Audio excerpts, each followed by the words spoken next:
Hello everyone, कैसे हैं आप सभी लोग। मुझे उम्मीद है कि आप लोग अच्छे होंगे। तो आज हम करने वाले हैं प्रैक्टिस सेट 4.4 का क्वेश्चन नंबर 4, ठीक है। और आप लोग को बता दूं कि जो हमारा पहला वीडियो था प्रैक्टिस सेट 4.4 का, उसमें हमने फर्स्ट एंड सेकंड क्वेश्चन को सॉल्व किया था, और जो हमारा सेकंड वीडियो था उसमें हमने क्वेश्चन नंबर 3 किया था, ठीक है। और अभी फाइनली हम लोग फोर्थ क्वेश्चन को यहाँ पर सॉल्व करने वाले हैं, ठीक है। तो देखिए यहाँ पर क्या लिखा हुआ है, सॉल्व, यानी कि यहाँ पर जो रेशियोज दिए गए हैं उन्हें हमें सॉल्व करना है। अब सॉल्व करने का मतलब क्या होता है, मैंने आपको बताया था ना, यानी x का वैल्यू निकालना। मतलब जो हमारा रेशियो है ना, उसके अंदर जो भी वेरिएबल दिया गया है, अगर आपने उसका वैल्यू निकाल लिया, मतलब वही क्या हो जाएगा, उसका सॉल्यूशन हो जाएगा, ठीक है। तो यहाँ पर ये फर्स्ट सब क्वेश्चन है, तो इसको हमें सिंप्लीफाई करना है। तो देखो, इसको सॉल्व करने के आपके पास दो मेथड्स हैं। पहला मेथड तो ये है, जैसे आपने प्रैक्टिस सेट 4.3 में कैसे इस टाइप के क्वेश्चन को सॉल्व किया था, आप उस तरीके से भी कर सकते हो। मतलब वो कंपोनेंडो डिविडेंडो ये वाली जो प्रॉपर्टी होती है ना, मतलब जो भी हमने प्रॉपर्टी देखी थी, आप उसका भी यूज कर सकते हो, या फिर थियरम ऑन इक्वल रेशियो की मदद से भी इसको सॉल्व किया जा सकता है, ठीक है। तो पहला वाला मेथड तो आप जानते ही हो, क्योंकि प्रैक्टिस सेट 4.3 में आप सीख चुके हो, ठीक है। अभी कुछ नया सीखते हैं, यानी कि थियरम ऑन इक्वल रेशियो से हम इसको सॉल्व करते हैं, ठीक है। मतलब आपके ऊपर है, आप कैसे करना चाहते हैं, आप वैसे कर सकते हैं। एग्जाम में अगर ये आया ना, तो आपकी मर्जी, जिससे करना है उससे करो, ठीक है। तो पहला मेथड तो हम लोग पहले सीख चुके हैं, तो उसको अभी जाने दो, वो तो आप लोग को आता है, लेकिन थियरम ऑन इक्वल रेशियो वाला नहीं आता है ना, तो हम उसको यहीं पर, मतलब यहाँ पर सीख लेते हैं ये दोनों क्वेश्चंस की मदद से, ठीक है।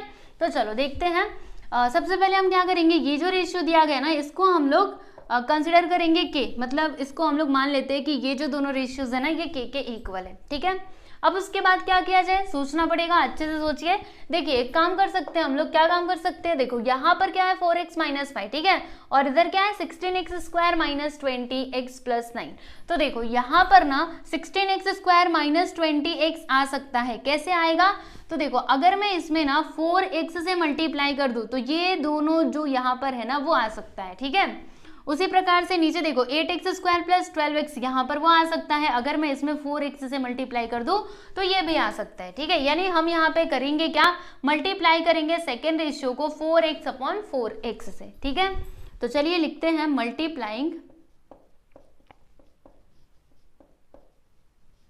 सेकेंड रेशियो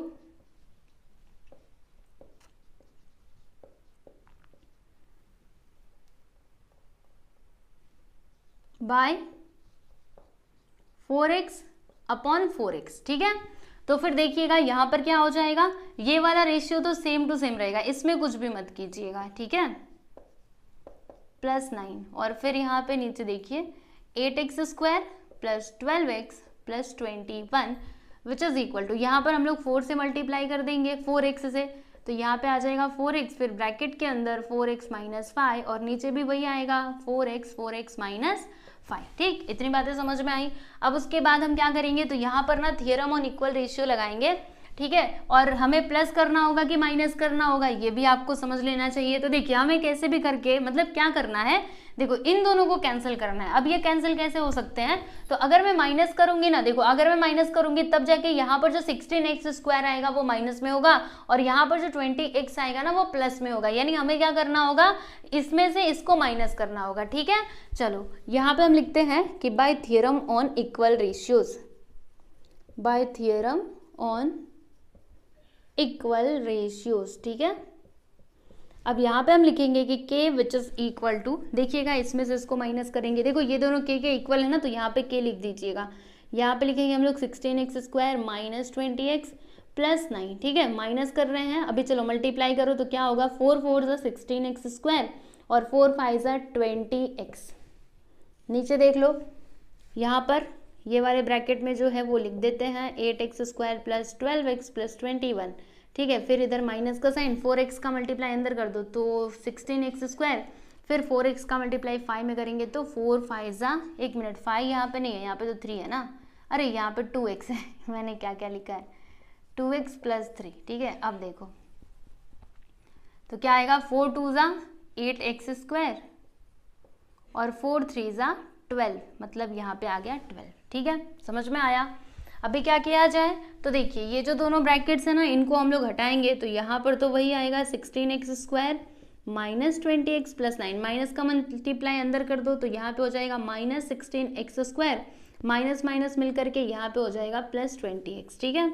और देखिएगा नीचे यहाँ पर 8x² प्लस 12x प्लस 21, फिर माइनस का मल्टीप्लाई अंदर कर दो तो -8x² और प्लस माइनस क्या होता है -12। ओके, ये सभी किसके इक्वल, के इक्वल है, तो यहाँ पे लिख देंगे हम लोग के। ठीक है, अभी देखिएगा यहाँ पे कुछ कैंसिल हो रहा है तो उसको हम कैंसिल कर सकते हैं।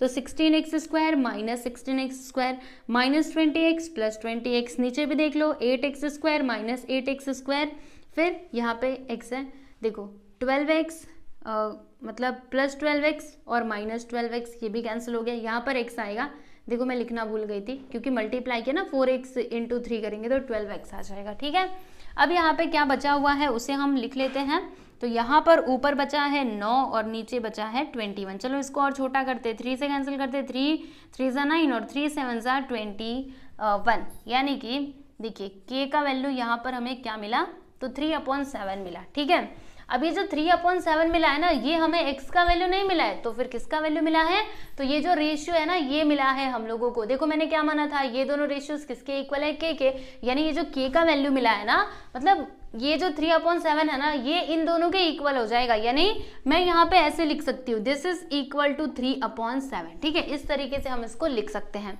ठीक, अच्छा लिखने का फायदा क्या होगा बताती हूँ ना। देखो अभी हम क्या करेंगे, जैसे हमने क्या देखा कि ये सभी आपस में इक्वल है। ठीक है, तो हम एक काम कर सकते हैं, कोई भी दो रेशियो ले सकते हैं, या तो आप इन दोनों को ले लो या फिर इसको और इसको ले लो। ठीक है, तो अगर आप इसको और इसको लेंगे तो ये काफी लंबा चला जाएगा। ठीक है, हमें कैसे भी सॉल्व करके x का वैल्यू लाना है ना, तो आप ये भी ले सकते हो लेकिन सॉल्व करने में ज्यादा टाइम लगेगा, इसीलिए हम क्या करेंगे, इसको और इसको ले लेंगे। किसको, इसको और इसको। ठीक है, ये दोनों आपस में इक्वल है ना, क्यों इक्वल है मैंने आपको बता दिया, देखो k का वैल्यू आया है इसीलिए। ठीक है, चलो यहाँ पे लिखने की कोई ज़रूरत नहीं है, इसको आ जाओ यहाँ पे हम लिखते हैं कि therefore 4x minus 5 upon 2x plus 3 which is equal to, के का वैल्यू क्या आया है 3/7। ठीक है, अभी क्या, तो मल्टीप्लाई करते हैं, तो देखो मतलब 7 इधर चला जाएगा ना, तो यहाँ पे 7, 4x माइनस 5, फिर 3 को इधर ही रहने दो, यहाँ पे 2x प्लस 3। अभी क्या, तो 7 का मल्टीप्लाई 4 में करेंगे तो 7 4 = 28x आ जाएगा, 7 5 = 35, 3 2 = 6x प्लस 3 3 = 9। ओके, फिर 6x को इस साइड बुला लो तो 28x माइनस 6x हो जाएगा, ये जब उधर जाएगा तो प्लस में हो जाएगा प्लस 35। ठीक है, चलो अब माइनस करते हैं, तो 28 माइनस 6 करने पे क्या आएगा, तो यहाँ पर आ जाएगा 22x और इधर क्या आएगा 9 और 5 कितना होता है, हाँ 44। ठीक है, फिर 22 को उधर भेज दो, तो 44/22, 22 1 = 22 2 ज़ा, यानी कि x का वैल्यू हम लोगों को क्या मिला स्टूडेंट, तो यहाँ पर 2 मिला। ठीक है, हमें यही फाइंड करना था ना, सॉल्यूशन इसका फाइंड करना था। ठीक है, तो इस ये जो दोनों रेशियोज यहाँ पे दिए गए हैं इनका सॉल्यूशन क्या हो जाएगा, x = 2। ठीक है, समझ में आया, यस। तो ये है आप लोगों का फाइनल आंसर, लास्ट में आंसर लिख दीजिएगा कि x = 2 is the solution of the given equation. Okay, तो फर्स्ट सब क्वेश्चन यहाँ पे कंप्लीट होता है, देख लो इसको। नेक्स्ट क्वेश्चन देखिए, यहाँ पर फिर से ये रेशियो दिया गया है और क्या बोला गया है कि इसको सॉल्व करो।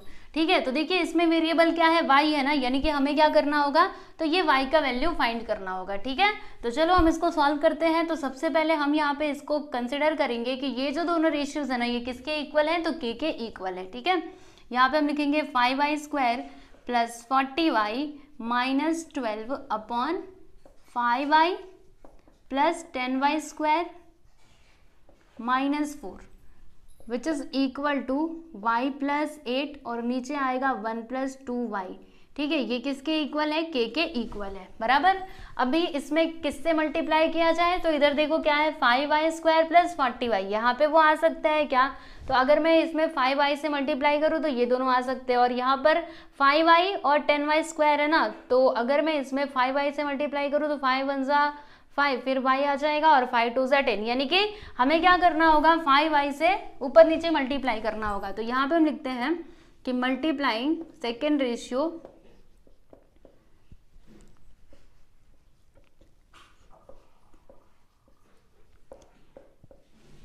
Bye 5y/5y। ठीक है, तो देखिए यहाँ पर क्या हो जाएगा, ये तो वैसा ही रहेगा जो पहला वाला रेशियो है, ये तो वैसा ही रहेगा, इसमें हमें कुछ भी चेंजेस नहीं करना है, जो चेंज होगा वो उस साइड होगा। ठीक है,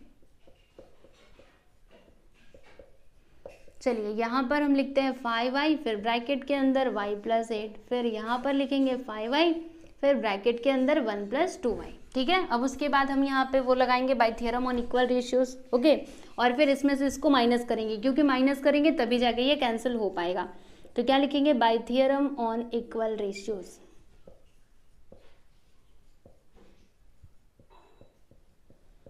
ठीक है, तो देखो यहाँ पर क्या होगा, 5y² + 40y - 12, इसमें से हम माइनस करेंगे। चलो मल्टीप्लाई कर दो, 5y × y करेंगे तो यहाँ पे आ जाएगा 5y² और 5y × 8 करेंगे तो 8 5 से क्या होता है स्टूडेंट, 40 होता है ना, तो यहाँ पर आ जाएगा 40y। ठीक है, चलो अब नीचे आ जाओ, यहाँ पर देखो इसको एक ब्रैकेट में लिखते हैं 5y + 10y² - 4, फिर यहाँ पे माइनस का साइन, क्योंकि ऊपर माइनस किया तो नीचे भी करना होगा, बताया था ना आप लोगों को। चलो मल्टीप्लाई करो, 5y × 1 करेंगे तो 5y और 5y × 2y करेंगे तो यहाँ पे आ जाएगा 5 2 = 10, y × y y²। ओके, अभी नेक्स्ट स्टेप में हम लोग क्या करेंगे, तो जो ब्रैकेट है ना उसको हम हटा देंगे। और एक और बात तो आप जानते हो, ये k के इक्वल होगा, तो यहाँ पे आप k लिख दीजिएगा, क्योंकि ये रेशियोज देखो k के इक्वल है ना, तो इसीलिए यहाँ पे आप k लिख सकते हो। ठीक है, चलो अब आगे चलते हैं, और ये जो ब्रैकेट है ना इसको हम हटाते हैं दोनों भी, तो यहाँ पे आ जाएगा 5y² + 40y - 12, माइनस अंदर जाएगा तो यहाँ पे होगा -5y², फिर माइनस प्लस -40y। ठीक है, चलो अब नीचे देख लो, यहाँ पर 5y + 10y², -4, माइनस का मल्टीप्लाई अंदर कर देंगे तो यहाँ पे आएगा -5y, फिर प्लस माइनस -10y²। ठीक है, अब देखिए यहाँ पे कुछ कैंसिल हो रहा है क्या, तो ये देखो 5y² - 5y², ये दोनों को हमने कर दिया है कैंसिल, 40y - 40y ये दोनों भी हो चुके हैं कैंसिल। ठीक है, यहाँ पर देखिएगा 5y - 5y और 10y² - 10y², ये सभी कैंसिल हो चुके हैं, तो यहाँ पे बचा क्या है, -12/-4। ठीक है, फिर देखो यहाँ पर इससे इसको हमने कैंसिल कर दिया, 4 × 1 = 4, 4 × 3 = 12, यानी कि क्या मिला हम लोगों को, 3/1। तो देखिएगा यहाँ पर k का वैल्यू हमें क्या मिला है, 3/1। ठीक है, तो k मतलब क्या, ये रेशियो के इक्वल ही है ना, तो देखो k की जगह पे हम क्या लिख सकते हैं, 3/1 लिख सकते हैं, बराबर। अभी हम क्या करेंगे, ये दोनों रेशियोज को लेंगे, यानी k और ये, अगर आप चाहो तो ये भी ले सकते हो, लेकिन इसको सॉल्व करने बैठोगे ये और ज़्यादा लंबा हो जाएगा, तो हमें उतना बड़ा नहीं करना है। ठीक है, छोटे में ही इसका आंसर लेकर के आना है, तो अभी इन दोनों को ही हम लोग लिखेंगे। तो यहाँ पे लिखते हैं कि y + 8/1 + 2y which is equal to 3/1। ठीक है, चलो 1 को इस साइड ले लो, 1 इधर आएगा तो मल्टीप्लाई में हो जाएगा y + 8, फिर उसके बाद ये 3 तो पहले से है और इन दोनों को उस साइड भेज दो, तो 1 + 2y। चलो मल्टीप्लाई करते हैं, तो यहाँ पे y, यहाँ पर 8, यहाँ पर देखिएगा 3 × 1 = 3, 3 × 2 = 6y। ठीक है, फिर क्या, y को उधर और 3 को इधर ले लो, तो 8 पहले से है, अभी 3 को इधर बुलाओ, 8 - 3, यहाँ पर 6y, y उधर जाएगा तो -y। ठीक है, फिर 8 में से 3 गया तो 5, और 6y में से y को घटाएंगे तो 5y आ जाएगा, जानते ही हो, क्योंकि 6 में से 1 गया तो 5 आता है।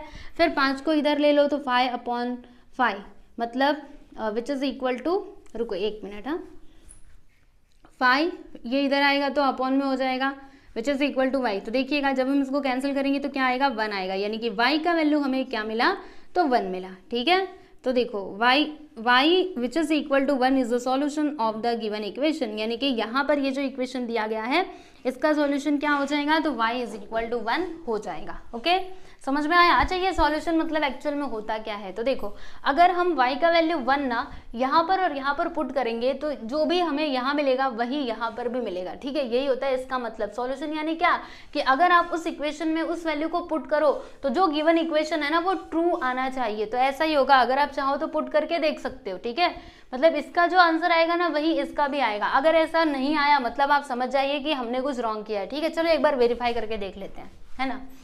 तो क्या करना होगा, रखते हैं वैल्यू को, चलो पहले इसमें रखते हैं, y का वैल्यू क्या है, 1 आया ना, तो यहाँ पे क्या हो जाएगा, यहाँ पे होगा 1 + 8 और इधर 1 + 2 y का वैल्यू 1 आया ना, तो 2 1 2, ठीक है। तो यहाँ पे कितना आएगा, 8 और 1 कितना 9, और 2 1 2, 2 1 3, कैंसिल करो, 3 3 9, यानी कि 3 आया, ठीक है।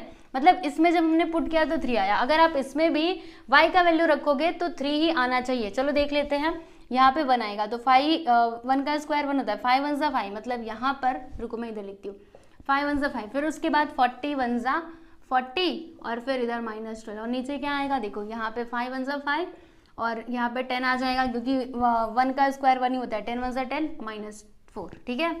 फिर 40 और 5 45, फिर -12, यहाँ पे 10 5 15 -4, उसके बाद क्या आएगा, तो 45 में से 12 को माइनस करेंगे, इधर 3 आएगा, इधर भी 3 आएगा, है ना। फिर 15 में से 4 गया तो 11, कैंसिल करेंगे, 11 से 11, 11 3 ज़ा 33। देखो जब हमने इसमें y का वैल्यू पुट किया तो 3 आया, और जब हमने यहाँ पर पुट किया तो भी 3 आया, यानी कि लेफ्ट हैंड साइड और राइट हैंड दोनों इक्वल आ गए ना, यानी y which is equal to 1 is the solution of the given equation. यह हमने बिल्कुल सही आंसर निकाला है, ठीक है। समझ में आया? तो इस तरीके, मतलब अगर आपको डाउट है ना कि आपका आंसर सही है कि नहीं है, तो आप क्या कर सकते हो, इस तरीके से वैल्यू रख करके उसको वेरीफाई कर सकते हो, ठीक है। तो फाइनली प्रैक्टिस सेट 4.4 यहाँ पे कंप्लीट होता है, और इसके पहले के सारे प्रैक्टिस सेट्स हमने मतलब मैंने करवा दिए हैं, तो आप लोग प्लेलिस्ट में जाकर के वीडियोस को देख सकते हैं, ठीक है। तो चलिए अभी यहीं पे रुकते हैं, नेक्स्ट वीडियो में हम लोग जो हमारा अगला प्रैक्टिस सेट है उसको सॉल्व करेंगे, ठीक है। और कुछ आप बताना चाहते हैं तो कमेंट करके बता सकते हैं, ठीक है। चलिए बाय एवरीवन।